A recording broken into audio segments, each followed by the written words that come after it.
म्हणून तर आम्ही ज्ञानापासून दूर पळतो. आणि ज्ञान हे तेजस्वी असतं. ज्ञान तसं आहे, धारदार शस्त्रासारखं आहे. तुम्ही जर त्याचा व्यवस्थित वापर जर करू शकले नाही तर तुम्हीच रक्तबंबाळ.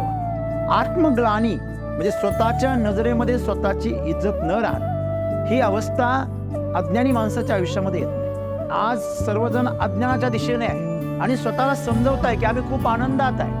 आमच्या दृष्टीच्या आड जे काही घडतंय आम्हाला त्याच्याशी काही घेणं नाही, आमच्या समोर तर नाही घडत नाही. म्हणजे आमच्या समोर तो जो आहे तो तसाच आहे असा भास स्वतःला निर्माण करून देणं आणि त्याच्यामध्ये सुख मानणं म्हणजे हे स्वतःची निव्वळ फसवणूक आहे.